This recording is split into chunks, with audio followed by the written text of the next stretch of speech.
Saya mohon sekali kepeduliannya untuk masyarakat awam semuanya.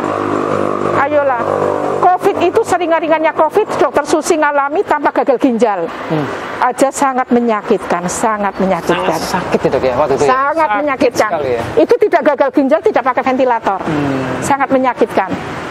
Sampai sempat putus asa minta mati artinya kan begitu, karena tidak kuat. Bahkan minta morfin loh ya.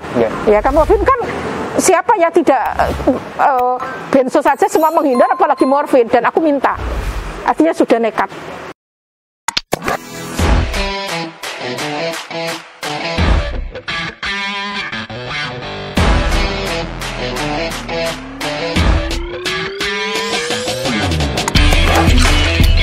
Bersama saya Dr. Yongki di Obayot.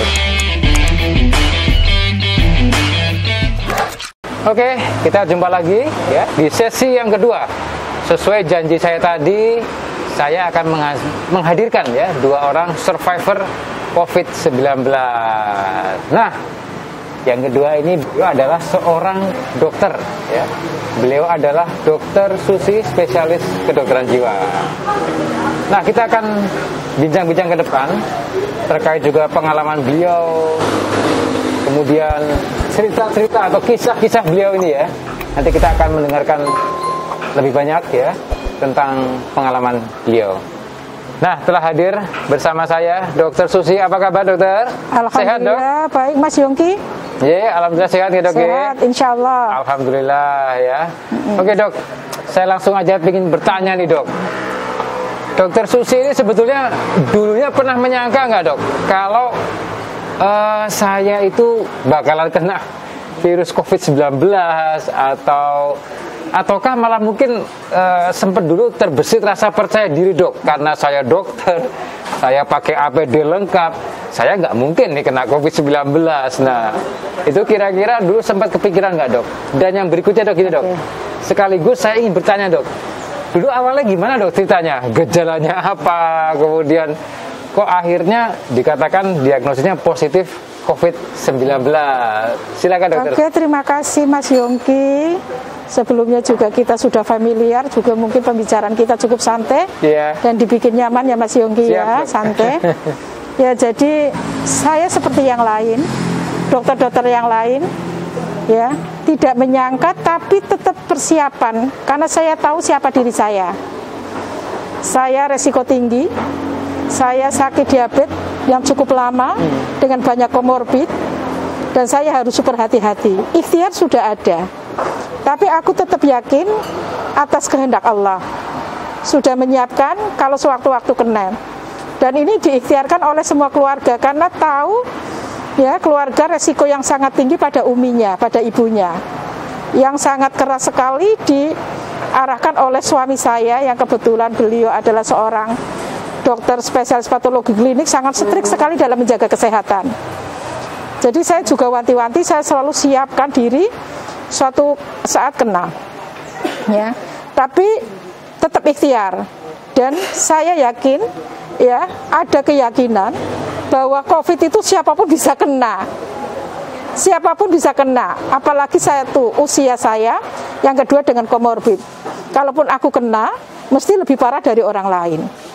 Ya, dengan melihat kabar berita, info-info tentang dokter-dokter yang masih muda, mereka tidak berhasil survival dan mereka gugur, sempat nyaliku agak kecil. Ya, keyakinan ini mulai goyah, ya, bahwa saya itu suatu ketika mesti bisa kena. Ya, bisa kena. Tapi tetap masih ada penolakan pada jiwa saya. Ya, kalau bisa jangan. Ya, kalau bisa jangan, karena saya tahu mesti akan parah sekali gitu.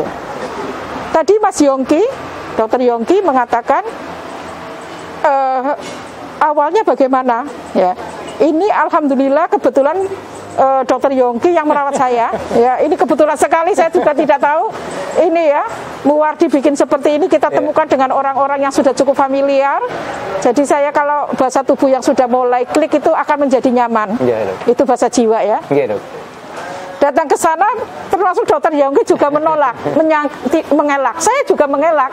Datang ke Triharsi dalam keadaan sudah demam tinggi yang pertama. Nyeri telan jelas sekali. Kemudian ada nyeri seluruh tubuh saya. Rasanya ada yang panas di semua sendi.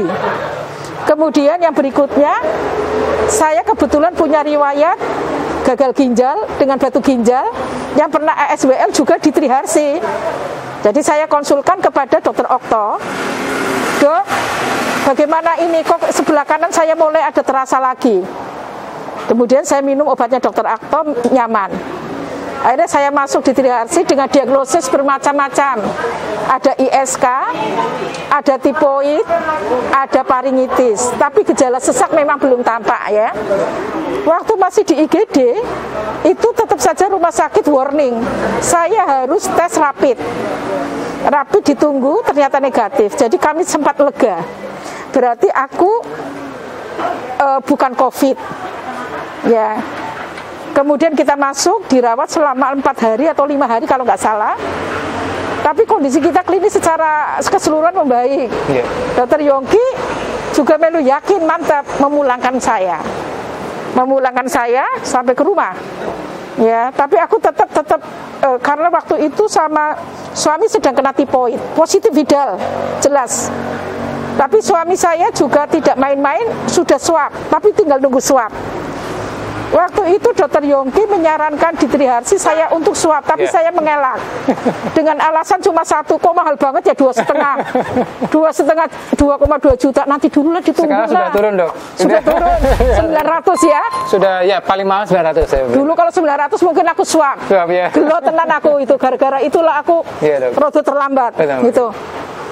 Begitu hari berikutnya 1 hari, ternyata hasil dari, karena memang kalau positif di sebuah instansi rumah sakit mesti akan bikin geger lagi. Langsung Pak Direktur telepon suami saya kalau swabnya Pak Edi positif. Hari itu saya dikabarin, kan sekarang saya distancing. Jadi selama hampir 2 minggu suami sakit tipoid yang tidak sembuh-sembuh, kita selalu pisah kamar, tidak bisa bertemu. Bapak di luar, saya di dalam. Kemudian saya begitu Bapak lewat anaknya mengatakan, anak yang ketiga mengatakan, Bapak ternyata Abi positif nih. Aku tidak main-main, aku langsung ngabari jenengan, ngabari dokter, teman-teman dokter saya positif. Suami saya positif, kemungkinan aku juga positif. Nah, hari itu juga, jadi saya tahu, jadi sebenarnya saya belum tahu, swab aja belum kan.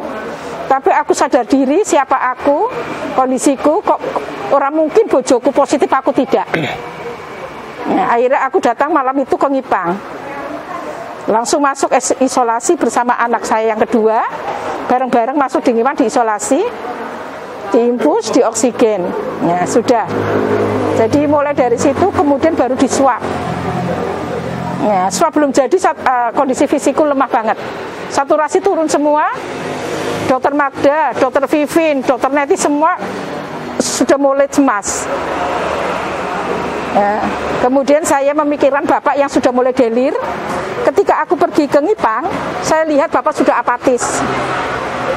Aku telepon rumah sakit ke dokter Heri, Pak Wadir, tolong bantu suami saya.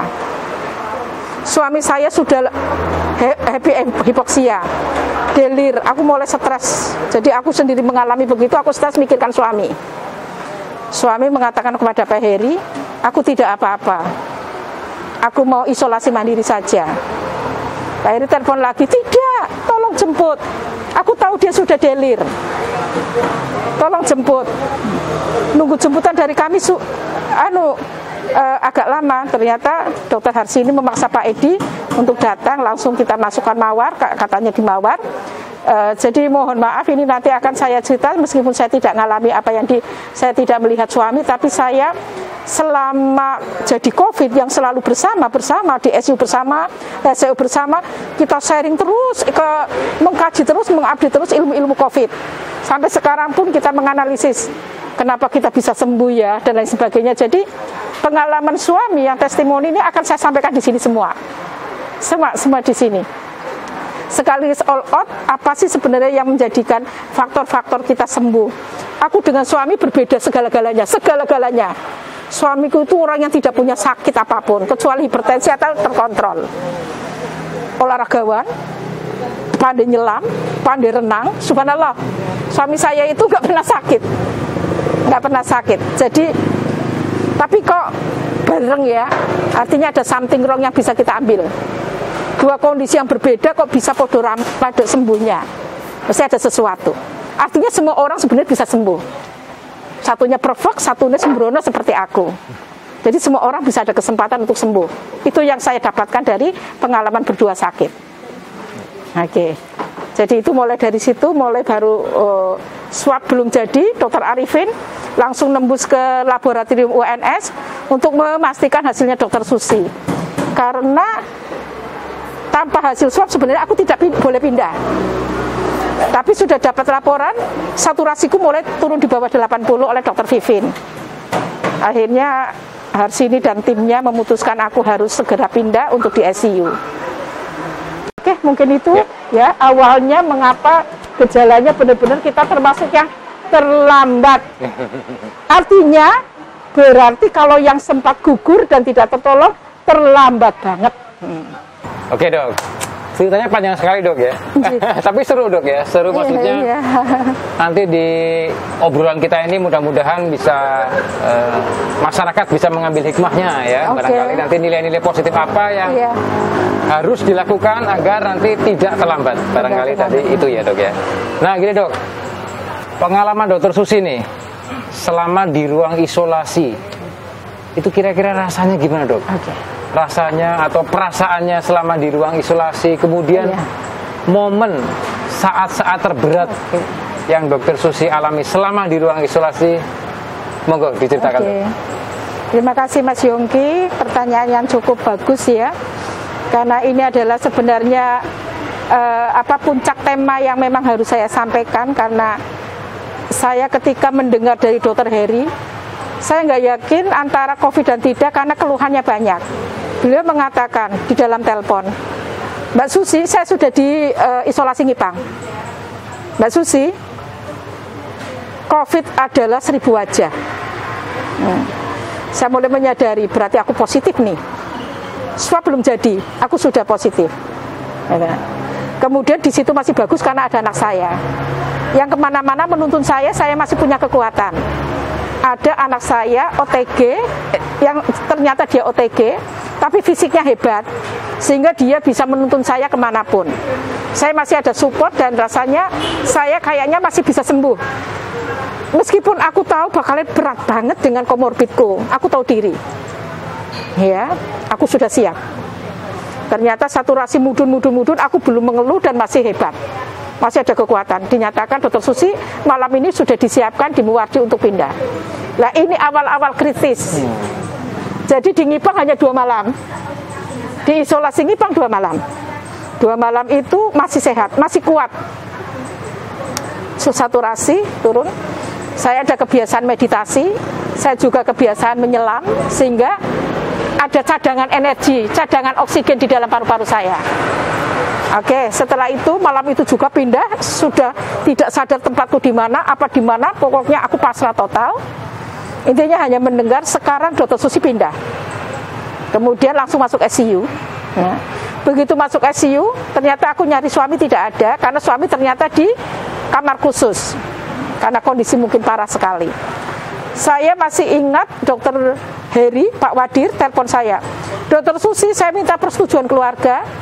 Pak Edi sudah masuk ICU dan akan dilakukan injeksi intervensi suntik anti interleukin 6. Apapun dilakukan untuk bojoku. Pak Edi, seandainya aku boleh milih, minta sama Allah, kalau ada kesempatan kita yang diselamatkan, tolong selamatkan suamiku, biarkan dia hidup. Itu, aku masih gagah itu, jangan kayak gitu. Lakukan apa yang terbaik menurut tim COVID. Itu posisinya sudah di Muwardi? Belum. Susi belum ya? Saya masih di Ngipang. Masih di Ngipang ya? Ngipang. Okay. Karena ada informasi itu, ada obat bagus ya. Mungkin aku tertolong deh, optimis saya. Muncul ya rasa muncul. Tapi kondisiku sudah mulai delir. Dipindah saja udah nggak ngerti. Karena saturasi itu mudun. Saya mulai hipoksi. Nah, waktu delir itu Dokter Susi rasa ya atau mulai sempat bisa kerasa juga. Usora krungu uang, usora krungu apa, tapi aku kan tetap diam, saya nggak mungkin ngobrol dengan siapa, kan adanya perawat yang dampingin. Pokoknya intinya aku pasrah total, aku mulai karena hipoksi. Ya, saturasi mudun di dalam perjalanan saja iki di mana, di apa orang ngerti. Iki muwardi di mana, orang suara mudeng. Cukup sudah di ICU. ICU? Ya. Iya, di ICU langsung dirubung oleh anestesi macam-macam bla bla bla bla. Itu masih sadar, masih lihat. Masih sadar, masih kerungu suara dan lain sebagainya. Yang ku cari itu suami, bednya di mana. Nah, terus tapi udahlah, jangan banyak minta-minta, udah. Pokoknya aku pasrah total karena begitu masuk ICU sudah tidak bisa bergerak, lumpuh semua. Semua lumpuh, pasang monitor macam-macam. Nah, kemudian saya sudah napasnya mulai sesek banget. Kemudian tiba-tiba perutku sakit. Saya pengen BAB. Nah, kemudian aku BAB tidak diizinkan.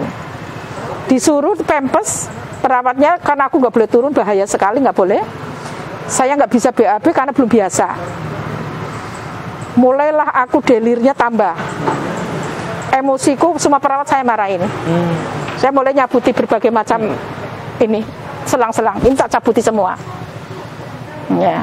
Dokter Susi masih ingat itu ya? Masih ingat, separuh ingat. Masih ingat ya saat mencabuti itu ini. Nyabuti itu. Ya? Karena ada rasa sakit yang harus saya ini. Nah, kemudian aku mulai pasrah banget. Perawat tidak ada satupun yang mau membantu saya ke toilet. Akhirnya aku benar-benar saya terserah, pokoknya sakit mengapa. Tapi rasa sakit itu kayak saking hebatnya, lumpuh itu pasrah. Saya bisa proses delir itu kan sebenarnya untuk menghilangkan rasa sakit. Tapi mulai kacau emosional. Saya mulai memanggil nama ibu. Ibu saya nggak kuat. Saya ikut ibu. Ibu almarhum kan. Bu saya nggak kuat bu. Saya sudah mulai ngoceh. Ibu saya nggak kuat. Saya ikut hari ibu. Hari keberapa dok? Di ICU Muardi? Hari pertama. Hari pertama ya. Okay. Ibu aku nggak kuat. Tapi di satu sisi masih ingat anak, terutama Jihad yang ada di Nibang yang saya tinggalkan. Mas Jihad tolong Umi. Mas Jihad tolong. Jadi satu kalimat itu satu rangkaian. Ibu saya nderek, saya ikut. Mas Jihad tolong Umi. Ada dua, satu putus asa ketidakberdayaan, satu ingin hidup. Ya, berarti saya bayangkan kalau saya benar-benar semangat untuk hidup itu lebih sukses.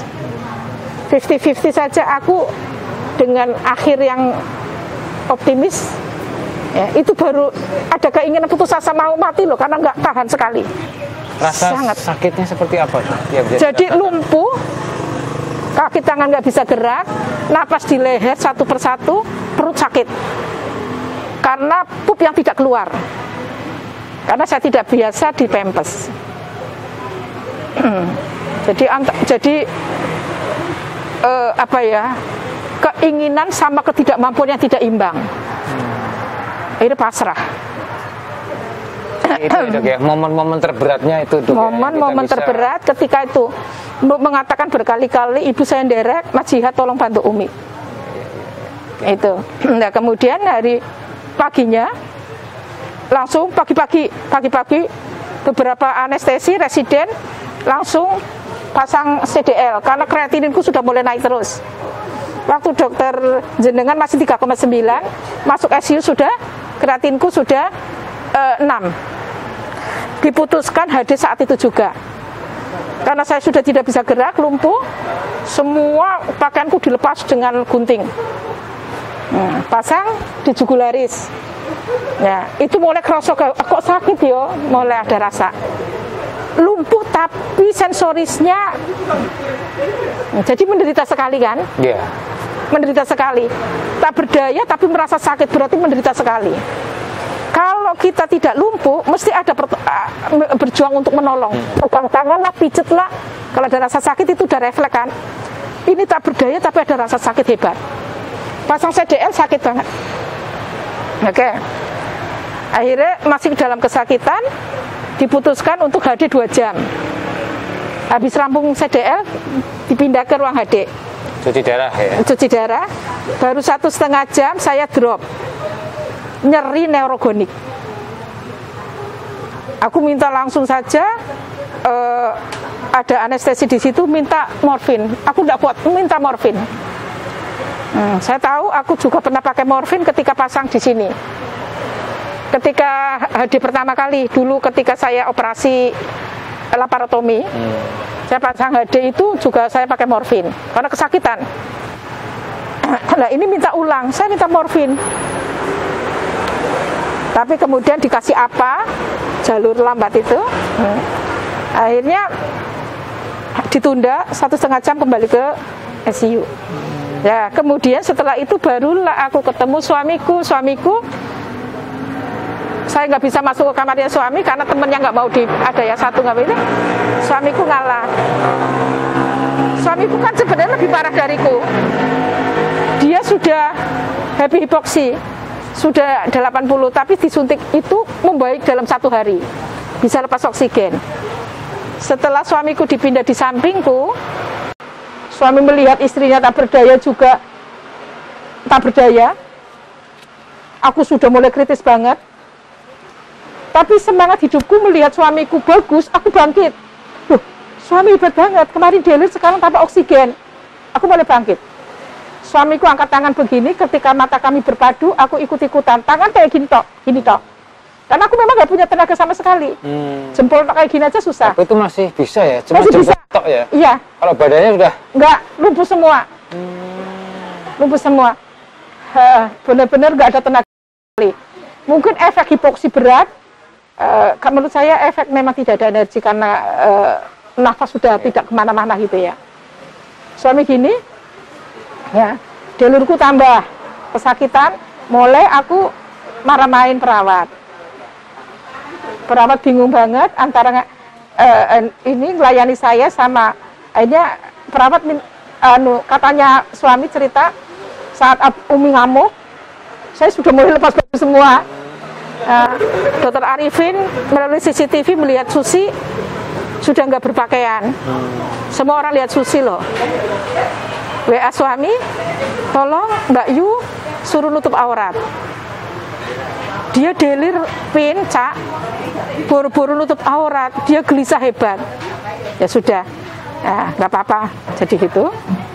Jadi suamiku kompromi ini. Dia bisa menerima semua yang tidak layak untuk istrinya. Itu yang buat aku jadi semangat. Ketidakberdayaanku itu diterima. Dia membela aku. Orang kan melihat dari jauh seolah-olah gampang dilakukan. Ya. Kemudian aku tetap sholat kan. Saya tetap sholat. Sholatku tanpa hijab, tanpa kudu, tanpa pakaian, cuma selimut sedikit. Mesti secara syariat itu tidak dibolehkan. Tapi satu lagi yang membuat aku kompromi dengan segala dosaku. Itu yang membuat ketidakberdayaan itu saya memaklumi diri Tuhan pasti baik denganku. Sholat tidak sesuai dengan syariat sama. Bahkan ketika sholat dalam keadaan najis, ada tinja di dalam pempes sama pipis, aku tetap sholat. Mengapa aku sholat di tepat waktu, tidak menunggu perawat ganti pempes? Karena aku takut sewaktu-waktu mati. Jadi aku harus segera. Jadi harus segera. Kompromi. Ya. Orang yang dekat juga support dengan komprominya. Ya. Akhirnya setelah jejer berdua melihat suamiku ini, saturasi kami naik 99. Tapi dengan 10 liter per menit. Tapi kan lumayan. Ya. Tadinya 10 liter per menit hanya bertahan di 80-an. Ya. Begitu suami itu diputuskan oleh tim, mesti Susi akan bangkit kalau suaminya tenang. Itu suami semangat, aku ikut semangat. Ya. Jadi ternyata semangat suami itu bisa menular ya dok ya. Iya. Jadi menular. Jadi ketika Arifin itu, Cak Rifin itu mengatakan, ya, Susi turun ini, tapi dia membela aku. Buru-buru biarkan dia seperti itu. Dia sudah gelisah banget. Ya.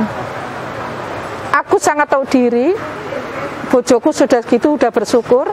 Sebenarnya saya pengen ngomong, waktu morfin kan aku minta. Artinya aku aktif minta morfin. Kalau saya minta plasma atau obat yang apapun, nggak layak. Aku minta-minta yang belum tentu rumah sakit punya. Akhirnya aku terserah Allah. Pokoknya aku siap yang terburuk.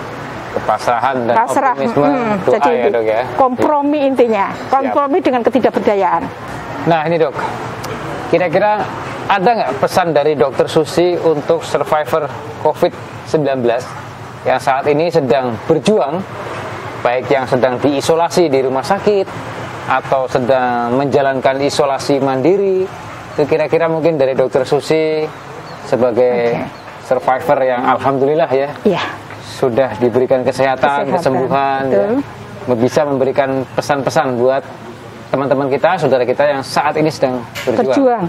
Dan juga satu hal lagi dok, sekaligus bagaimana mungkin pesan nasihat Dokter Susi terkait stigma negatif terhadap penyintas COVID, COVID mantan sendiri, COVID, penyintas atau yang sedang menjalani masa isolasi, mungkin keluarganya, masyarakat memandang terhadap orang tersebut. Terima kasih Mas Yongki.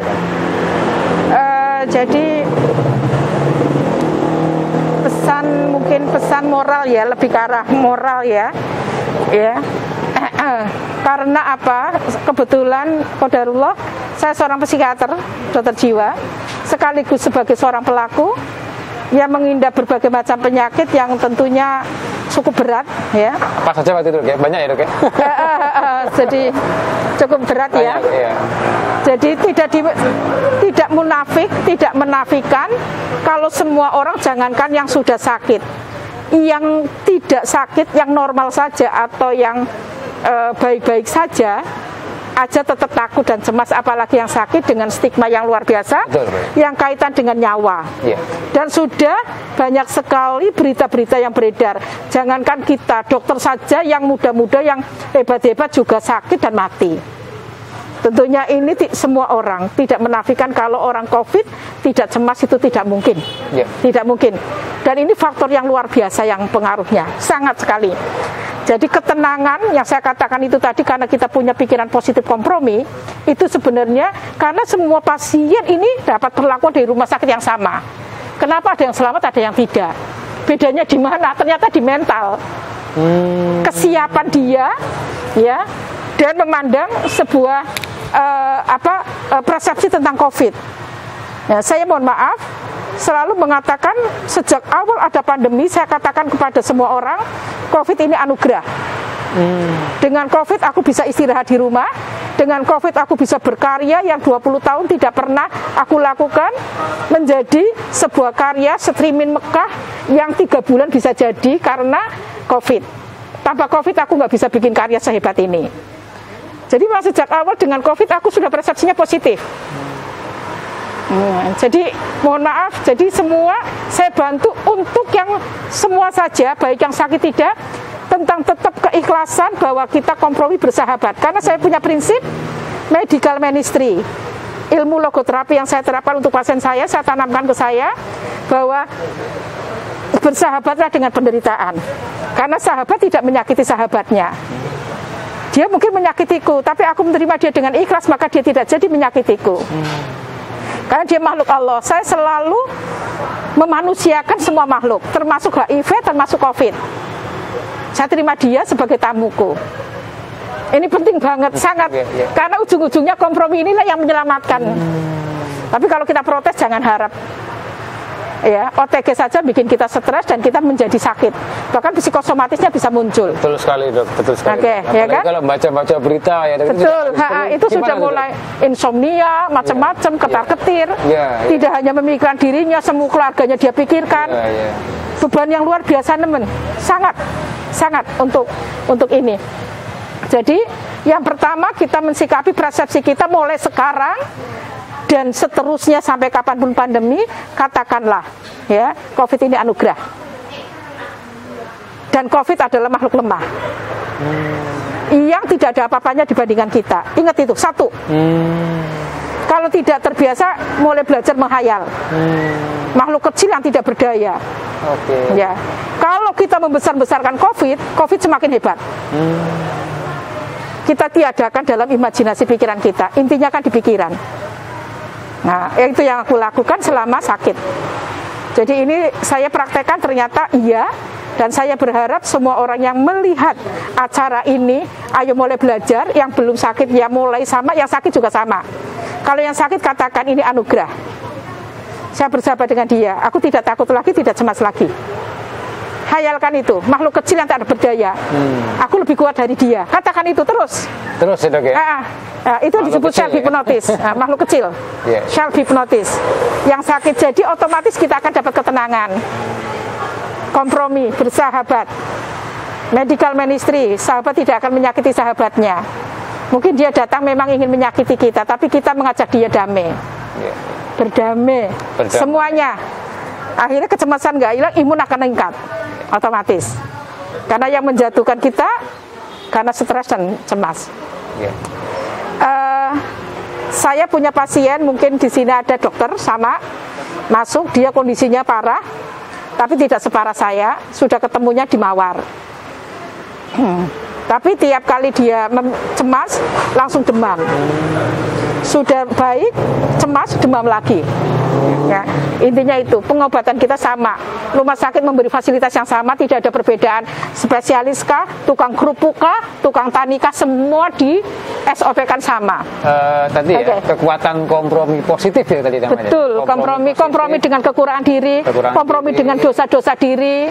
Bersahabat dengan sakit, tamunya. Dengan COVID, dengan tamunya.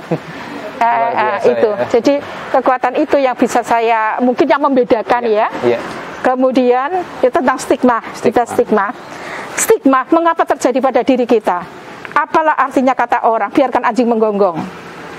Mengapa aku tidak merasa terstigma? Saya tahu persis kalau aku keluar rumah pasti orang akan menjauh karena aku terkenal banget di situ, satu gang akan disuap karena ada dokter Susi yang kena COVID. Dan aku menjadi orang panutan di situ. Saya selalu bersama mereka, belanja bersama, tapi aku tidak peduli. Jadi saya tidak terstigma. Orang terstigma itu depresi dan akan menurunkan imun dan jadi sebenarnya stigma itu ada, saya yakin ada. Tapi aku tidak merasa ada. Itu kan mental juga kan? Jadi apa artinya? Makanya saya dikatakan dokter ini terstigma. Terstigma gimana? Aku nggak merasa. Mungkin mereka menstigma saya. Mungkin mereka menjauh. Jadi mengolah. Artinya kita sendiri, Dok, artinya kita itu harus bahagia dari diri kita, peduli apa dengan orang. Karena kita akan rugi kalau peduli dengan mereka. Kita sehat-sehat sendiri, kita hidup-hidup sendiri. Saya tidak pernah merepotkan orang. Mengapa? Biarkan dia anjing, katakanlah anjing menggonggong, kita tetap. Jadi kita tidak merasa terstigma. Kan intinya itu. Berarti semua orang juga ikutilah seperti ini. Dan ini Dok, yang sangat menarik dari Dokter Susi adalah tadi Dokter Susi sempat ngendigong ya, bercerita punya banyak komorbid. Nah, itu yang kita kadang melihat mungkin masih muda, sehat, tapi kebetulan beliau dipanggil duluan oleh Allah Subhanahu wa taala. Insyaallah husnul khotimah. Tapi di sini Dokter Susi ada komorbid barangkali, Dok ya. Dan sangat parah ya. Iya. Sampai HD loh ya. Sampai HD atau cuci darah mungkin. Ada 3 kali loh. Ada 3 kali. Beliau juga mungkin ada komorbid. Tidak hanya satu dong, saya udah kayak mereka. Myokarditis infark, jelas. Jantung, dekom, hipertensi, DM yang pasti. Diabetes juga. Saya sempat berpikir, wah ini benar-benar ya anugerah Allah barangkali untuk bisa sehat dan bisa berkumpul dengan kami dan mungkin punya tugas Dok ya ke depannya untuk mengedukasi ya Dok ya. Sebagai Dokter Susi juga seorang psikiater juga survivor yang sudah lulus ya Dok. LC lulusan COVID. Dan nanti bisa terus menerus mengedukasi masyarakat Insyaallah ya. Mudah-mudahan. Dan sebelum kita mengakhiri Dok, saya ingin ada pesan, mungkin kesan atau silakan monggo tips dan untuk masyarakat. Ya mungkin juga ada yang percaya, ada juga yang tidak percaya nih Dok. Ya susah. Nah, monggo saya dari Dokter Susi kira-kira ada pesan sekaligus sebagai seorang psikiater. Mungkin karena lebih ke ahli jiwa, jadi saya hanya bisa support ini. Ya, kalau secara organik ya. Saya serahkan sepenuhnya kepada ahlinya, titik. Saya seorang diabetes sejak usia 26. Tidak pernah tidak ngikuti kata dokter internis. Kontrol, insulin, apa kata, dan saya tidak pernah intervensi. Meskipun aku seorang dokter dan paham juga sedikit-sedikit, tidak pernah intervensi. Artinya, apa kata dokter? Kalau kata dokter itu kalau sudah sakit, artinya apa?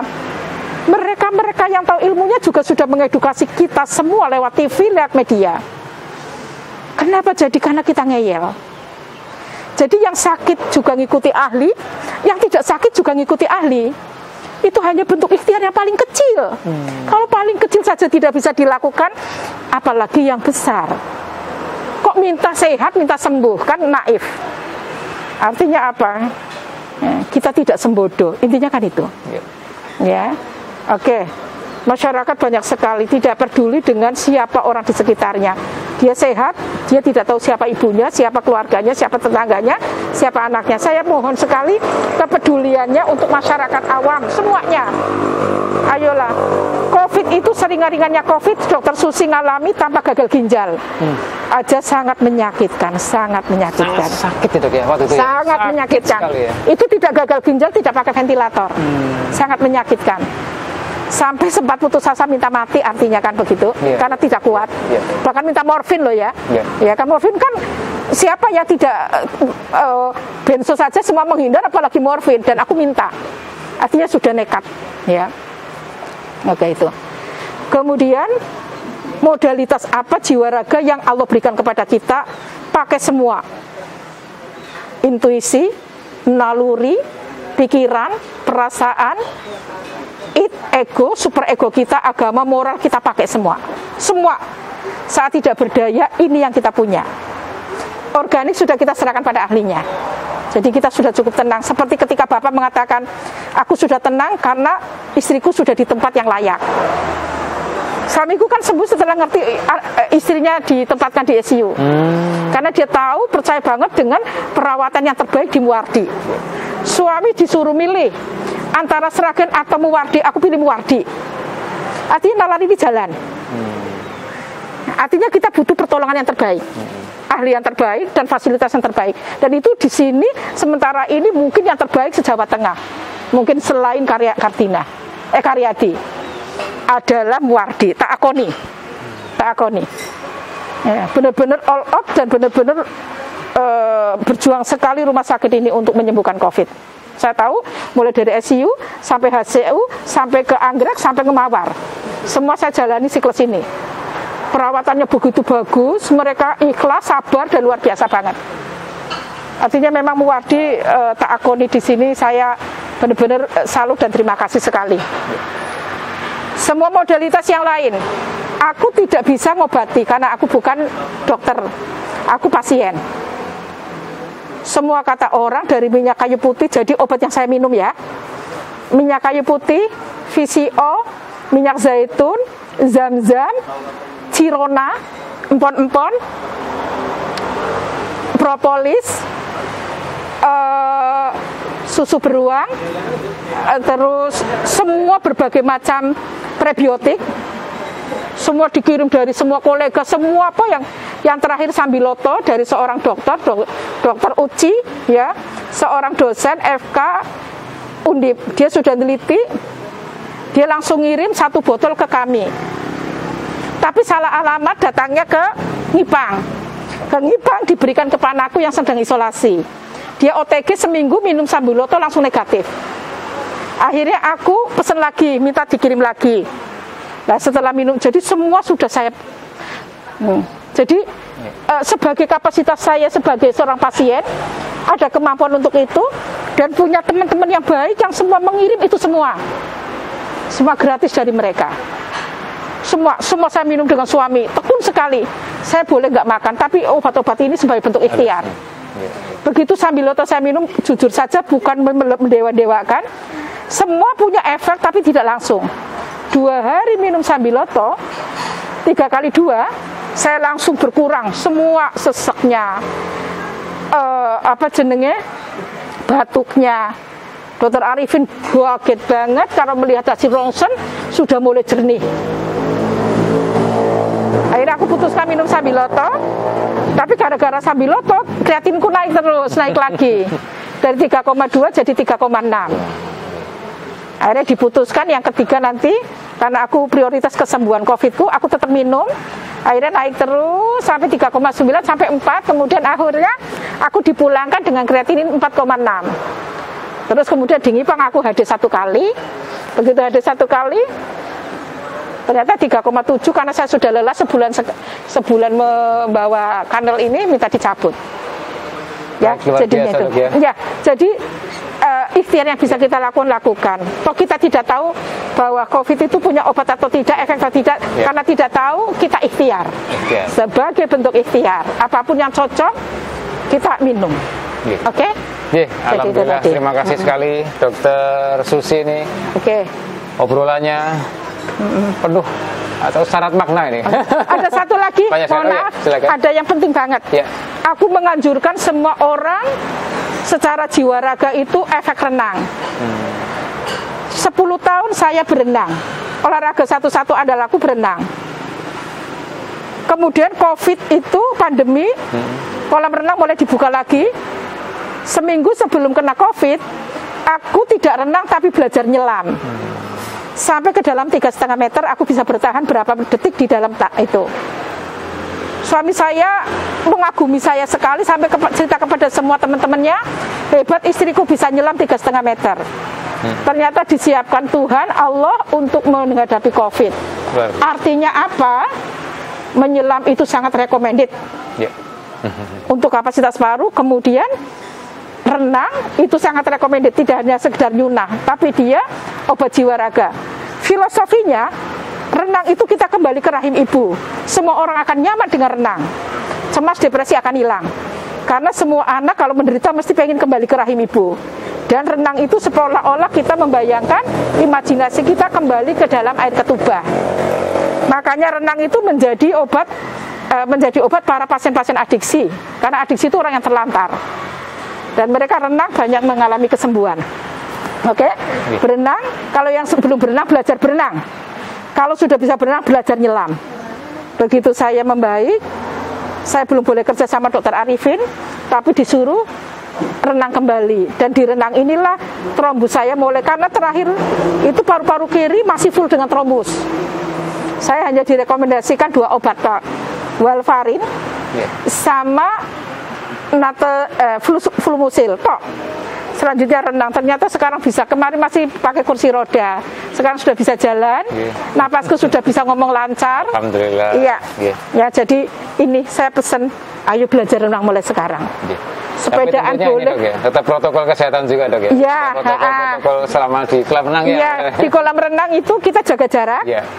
Terima kasih Dokter Susi atas waktunya nih, banyak sekali ya. Terima kasih, saya juga ngobrol-ngobrol, tentunya banyak sekali manfaat. Saya tidak bisa tidak bisa mengatakan bahwa banyak sekali ini manfaatnya, banyak sekali ya. Amin ya rabbal alamin. Biasa. Tadi juga ya tamu pertama dari Bapak Wakil Ketua DPD Provinsi Jateng, yang kedua dengan Dokter Susi yang sekaligus beliau psikiater, dan cukup banyak ilmu yang bisa kita ambil di kesempatan bincang-bincang atau obrolan kita pada kesempatan kali ini. Matur nuwun Dokter Susi atas waktunya. Terima kasih Muwardi, terima kasih Dokter Yongki. Sama-sama. Terima kasih Dokter Eko yang punya warung ini. Matur nuwun, Dok. Sama-sama. Kita diberikan kesehatan. Amin. Terima kasih. Ya Rabbil alamin. Baik, terima kasih buat pemirsa semua yang tetap setia ya nonton acara Obayo, obrolan bareng Dokter Yongki ya. Tentunya lihatnya jangan setengah-setengah, karena di episode kali ini penting sekali, dan saran saya kalau yang tadi lihatnya masih di skip, tolong diulangi ya. Tadi dengan Bapak Haji Kuatli, dengan Dokter Susi, banyak sekali ilmu-ilmu atau pesan-pesan, baik itu pesan moral atau segalanya, itu sangat bermanfaat untuk kita semua ya. Dan juga saya meminta, bagi yang belum subscribe channelnya RSUD Dr. Muwardi, langsung subscribe.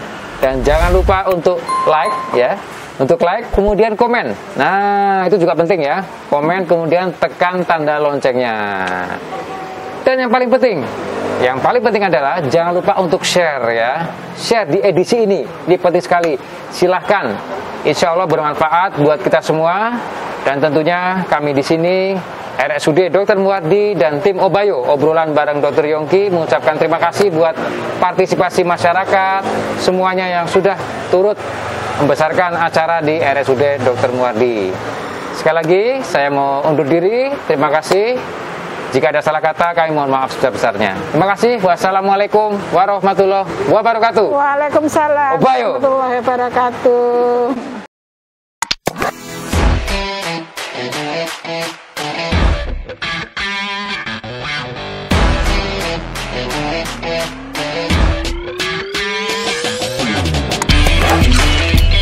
Bersama saya Dr. Yongki di Obayo.